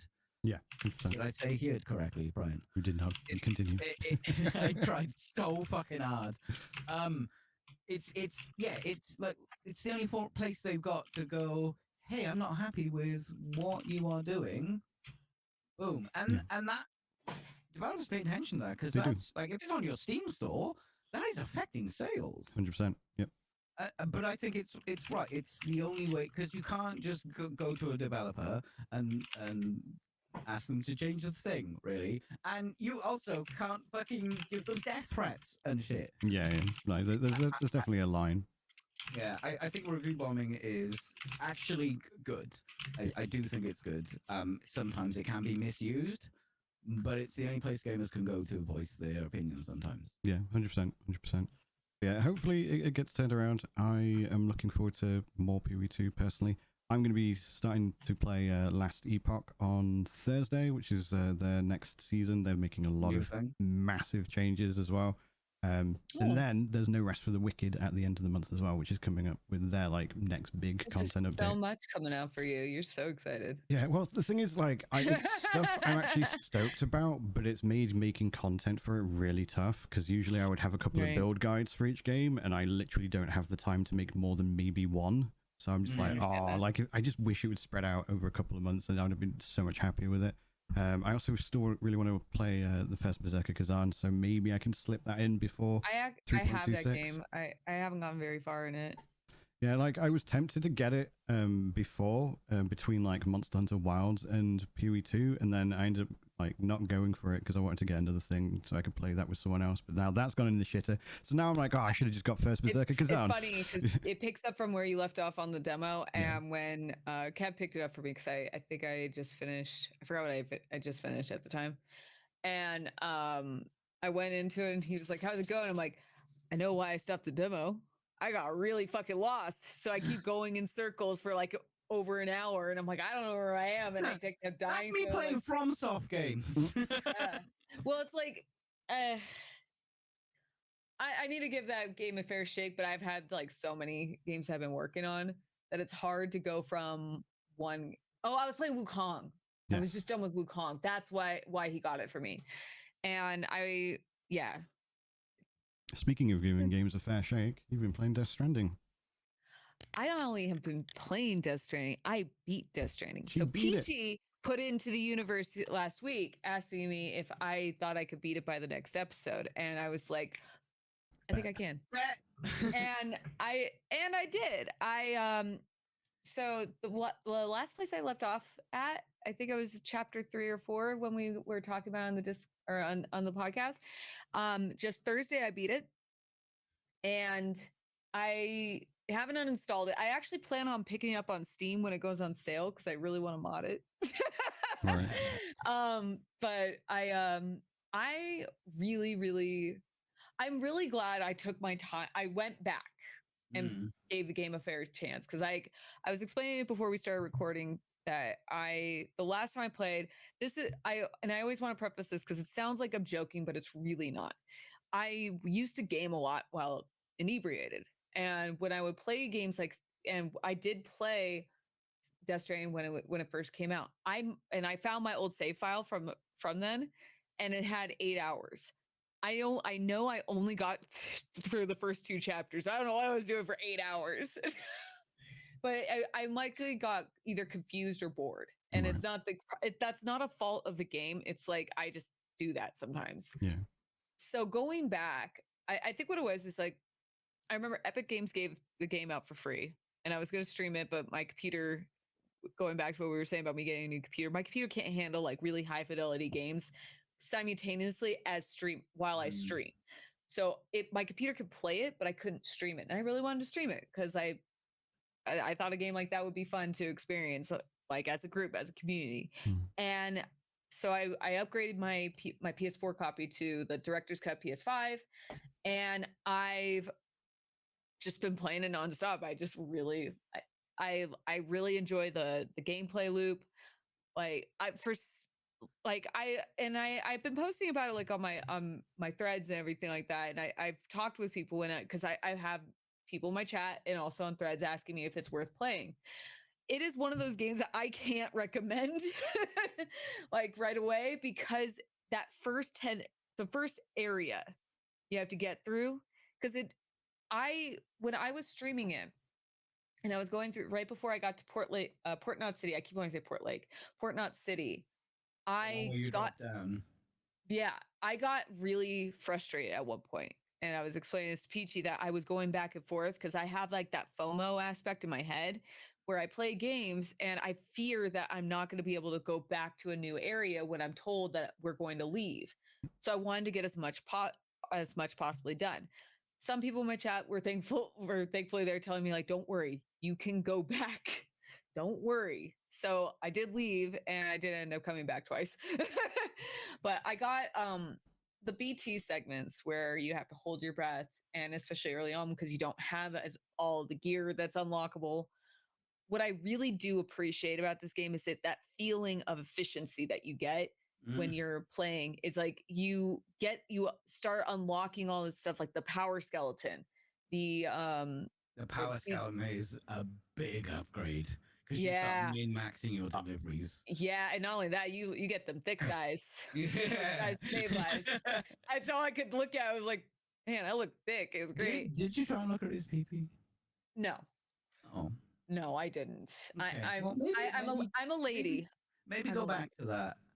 Oh yeah, I heard there's a Easter egg that he gets back. There's an Easter egg there. Yeah, there's an Easter egg. The one Easter egg I got was I didn't get it on stream. I was really bummed out. I got the Silent Hills Easter egg. Oh, where you go recognize that, or I didn't get it. You wake up in the shelter. I don't know what to call. I'm just calling the home base the shelters, and the room stays dark, and there's something in the shower. And I was playing with, and I saw that pop up, and I was like, okay, I'm gonna get in the shower with it. Why not? Hey, girl. And it was a huge jump scare. I loved it. I thought it was so much fun. But speaking of fun, there are moments in that game that literally hit me in the chest really hard. With like, I was lost for breath when you're just like, you're walking through a place, and the music starts to swell up. It's perfectly timed as you're like coming around the corner. There were certain parts. One thing, like, I am going to buy Dark Souls. Oh my god, it's the same. It's just DS. That's why. Yeah, Death Stranding. I am gonna pick. Yeah, I am gonna be picking up Death Stranding too. I really did enjoy it. Like I said, I'm going to pick it up on Steam when it's on sale, because I know the Kojima games are usually go on sale on Steam, and this actually inspired me to go. I never played what do you want? She's growling. You can see her looking at something growling. But I've never played any of the Metal Gear Solid games. This is my first Kojima game, and it's not because I don't like Metal Gear Solid or have any feelings against it. Is I always don't like stealth, and I think that was actually when I stopped playing Death Stranding. There was a part where I think it was when the mules are first introduced, and they tell you to stealth. Yeah. And I don't want to do that. I ended up, when I came back this time around, I really love the strand that they give you. Mm. But I don't like that you can't, if there's too many guys, you get overwhelmed. But I love the parry system with that. It's so much fun. I feel like So- the stealth was tortured like that because what you're supposed to do with those is get into position Yeah. and then fucking explode. Because the later and later you go, you are a fucking god at that Yeah. shit. Because Well, you've been that's- playing so long as well, you know the mechanics intrinsically, and on Yeah. top of that, you've got all You this. know what I power. ended up really liking? I'm just a monster at any game I play. I just started running them over. Yeah, that's I got the motorcycle or the trike, and I was like, I forgot which. It was one of the deliveries where you had to go, or one of the orders where I had to go get something from them, and I ran one of them over, and I was like, I don't give a shit. How many do I need? One.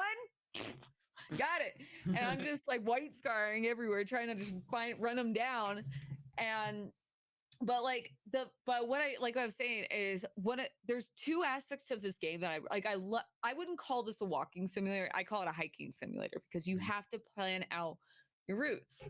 yeah. And you don't just walk. You're Like, not that's what- walking. There's a lot of climbing, and there's you have to pay attention to where your feet are going, and like, do I go that way because that looks quite quick. That way I can just hop up there and but I like the sense of not just that, because I know some people really like the power creep on games where like they like feeling really powerful. I really like how efficient I would feel, and especially once I started unlocking the structures, like Peachy was saying, he really likes telling me before we started recording that he likes building the roads. yeah. I'm a big fan of the zip lines, so so I've been playing. I was playing a little bit after I beat the game, and by the way, story wise, I guessed quite a bit of it. I didn't even mean to. Like the main thread of where it goes is perfectly like executed. Like obviously there's mystery and stuff, but when you get to the end, the main there's like story, certain you things understand. like I was never gonna guess about Guillermo's character being a Frankenstein. Like, how the hell was I gonna get that? Yeah, the nonsense in the middle. Some of it is not even explained, and I kind of like that.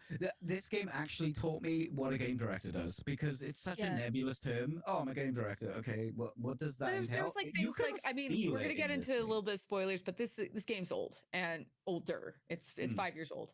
So you do not need the story to play this phenomenal game. It is not a story game. It is a game that has a pretty entertaining story.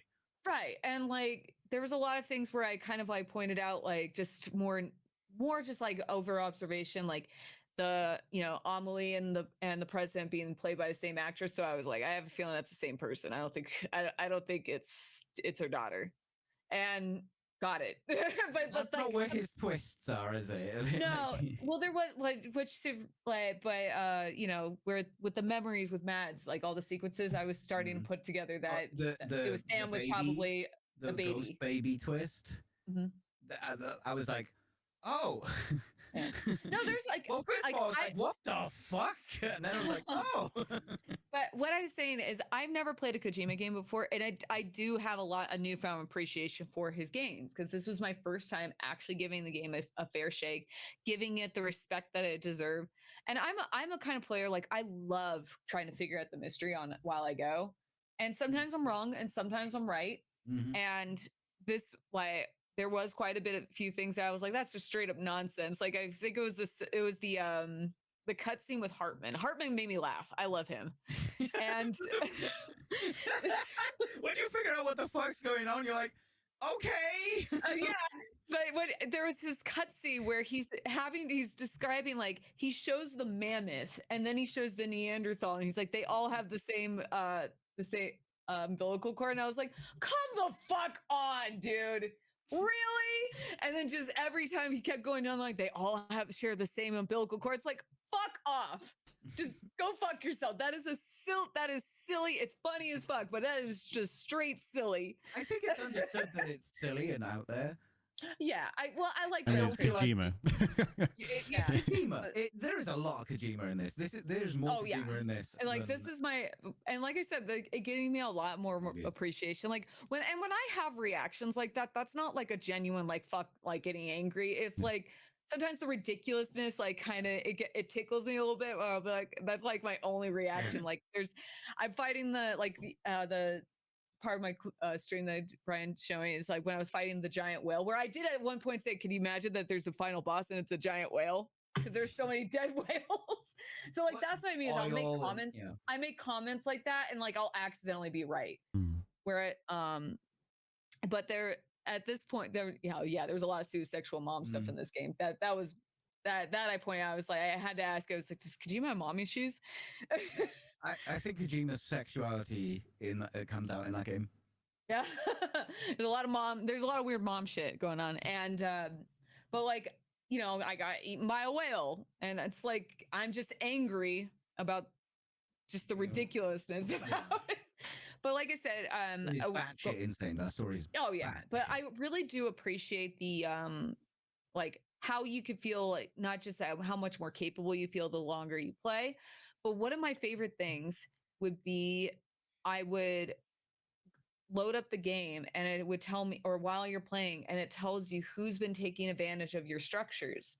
And I love that sense of connectivity where it's like, I every time whenever we think of like multiplayer, we always think of like direct competition with people or direct co-op. But what I appreciate from this game is that it reminds me a lot of Nier Automata, how at the end of that game, you would sacrifice your save file to possibly help somebody else.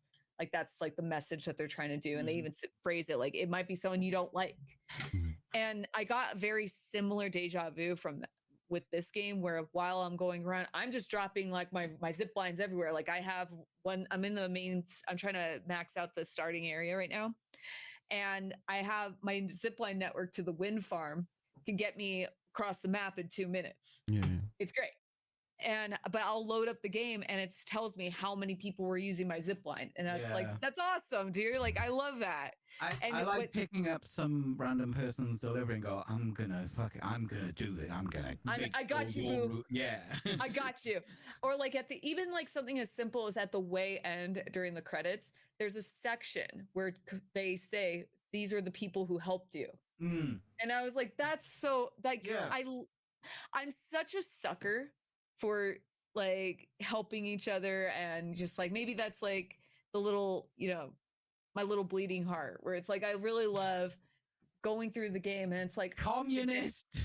I know, but I like genuine community. I like community in games. Like I don't like PvP. I've always liked PvE, or I've always loved co-op.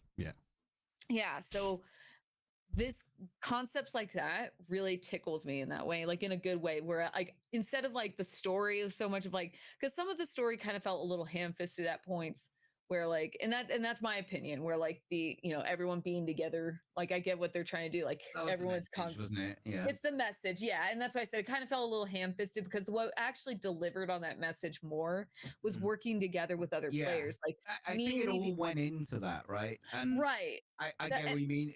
There is some ham-fisted there, but when you've got such a solid arc, that means Kojima can go and Kojima over here for a minute. Yeah, he could do his Kojima thing. I think that's actually a strength, but I understand what you mean about ham, because it's very look there, start, there, message, and also like like you couldn't use the teleporting anymore because Fragile was like going around.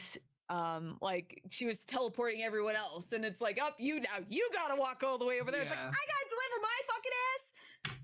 And but then you go back and you are so much more powerful at delivering packages. You'll appreciate this, Peachy. So during the last sequence of the game where you have to go from all the way from the West Coast to the East Coast. That was probably my favorite thing.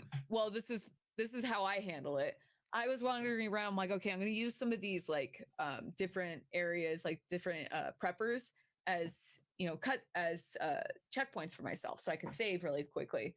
And then I would be like, I'll grab a couple of deliveries while I'm doing it. Why not? I go to the time farm, and my decision right there was like, I'm going to do this time pizza delivery. And I didn't know I had to carry the champagne, so I spent probably an hour and a half just alone on that, getting super mad. And I am one of those people who like, I don't give a shit if you reload your game. I do sometimes. Sometimes I get irritated. I'm like, fuck it, I'll just try it again.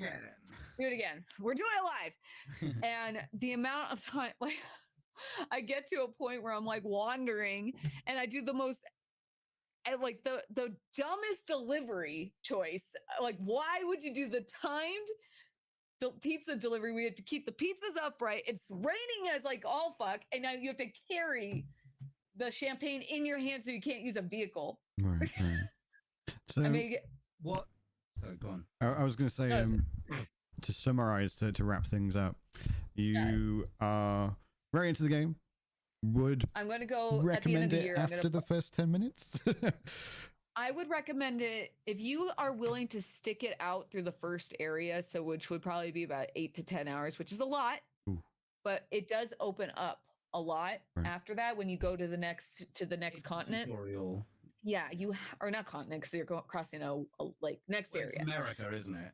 Yeah, it's America, but so it's all one continent. But when you pass the main Port Knot City, you pass that first boss and just don't do what I do and just go on, move on. You can come back.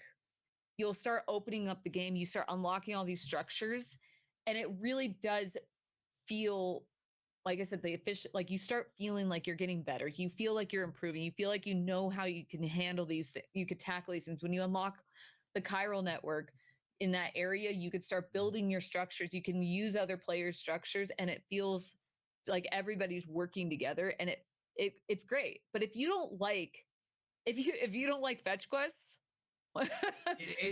that's the main mechanic. No, that's what I'm saying. If you're someone who does, because I've seen people like I said, I posted a clip to my threads and it opened up a larger conversation where some people were like, "This looks boring." It's like if it looks boring to you, then it probably will be. So this is probably one of those games where I'd have a harder time selling it.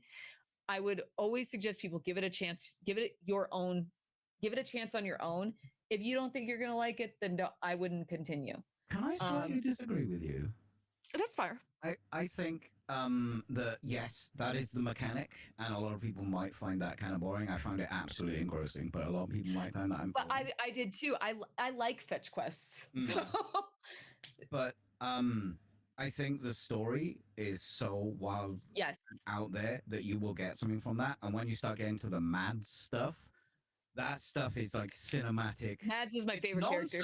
Don't get me wrong, there is still Kojima nonsense, but it is. Mads and Hartman were my favorite characters, and when even if they you don't show feel up, engaged by the main mechanics of the game, which is Amazon delivery parcels. Well, that's what I'm saying. It is a hard sell because I don't think it is. I think there is enough there apart from that, and you just gotta, because you don't need to do every fucking delivery. You can go to the next thing and experience the thing. I recommend doing every single side story because they will give you something, be it joy, a tiny little upgrade, a big upgrade. There is a big upgrade hidden in a side quest.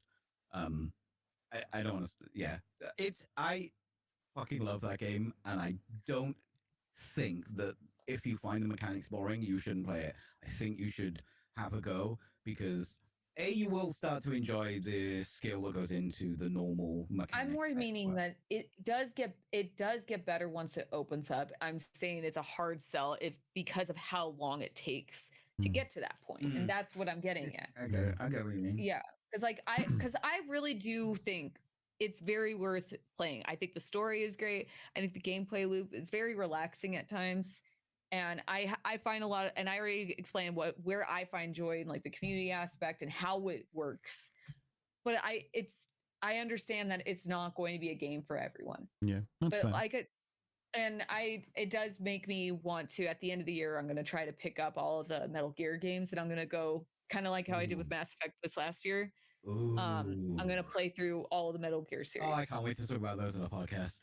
It's gonna be my first time. That'll be an experience.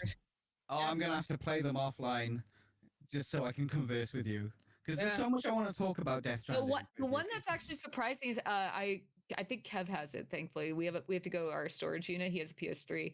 You can't buy Guns of the Patriot on either PS5 or Steam. That's the only game I can't get. I actually was like, "Where's the fourth game?" Oh, so you can. I think you get it in with 5 because it's basically a tech demo. It's also not really worth it. If you skip that, it's okay. I'm trying to figure out the most efficient way to approach it. Because I don't think there's you so need many to play. games. There's I don't so think many you need games. to play that at all. I If was you told play- you also don't really need to play the first one. You could just start with 2.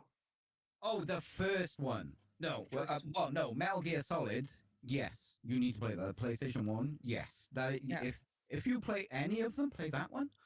But you don't need I to want to play go the through the one whole that was series. like an 8-bit on like consoles and Yeah. 15-bit computers. You don't need to play those pixelated ones. You sure?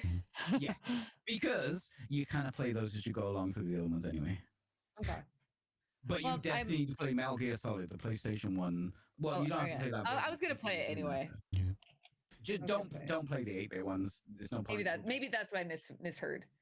Yeah, no, that's what I'm planning to do at the end of the year. I'm not going to do it anytime soon. I'm going right now. It's just going through my backlog, and Death Stranding was on my backlog, and now I'm going to add Death Stranding 2 to my.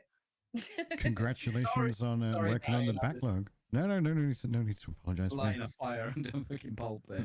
All good, all good. Speaking of Pope, where can we find you? Hi, I'm Pulp Fiction. I'm a former Instagram model turned variety streamer. You can find me on all my social media under Pulp Fiction because I'm no longer on Twitter, so I have all my names. And I haven't really been posting too much, but I have been streaming, except yesterday. I was really tired. But I have been streaming every day, and I'm going to probably move on to Armored Core 6. That's on my backlog. So, but tomorrow, I don't know what I'm going to be doing. I'll be streaming tomorrow. I'm not going to be out live today. So I'll see you probably about around 4 p.m. Pacific Standard Time. Peachy. Hi, I'm Peachy Pixel. You can find me on twitch.tv/Peachy Pixelate. I've been mostly playing Zomboid, but I did some Euro Truck Simulator, and we'll be doing we're doing Zomboid weekends, and then a different game Thursday and Friday. So I get a lot of keys, and I want to play a lot of games. So we still got Zomboid. It is Zomboid weekend every weekend. Twitch.tv/Peachy Pixelate. Pixelate. Did you hear that, Brian? I did hear it. Speaking of Brian, who? What? How? I heard everything. Hi, I'm Brian the Pirate. Thank you, as always, to my co-hosts for a wonderful show. It's been a good one, especially the non-political political talk of the Switch 2. I found to be quite amusing. I can be found on twitch.tv/Brian the Pirate, as well as Brian the Pirate just about everywhere else, including Threads, Blue Sky, Twitter, X, bollocks, YouTube, all of that shenanigans. I am going to be playing some more Path of Exile 2 likely tomorrow, as well as making a new video on my YouTube about the crafting situation in Path of Exile 2. And then in the tail end of the week, I'll be migrating over to Last Epoch and checking out their new content update. So if action RPGs are your jam, I highly recommend that you give me a follow. But otherwise, we have been great. Farewell. We really have. Farewell. We'll remember you. Bye-bye. Bye. Bye. Bye.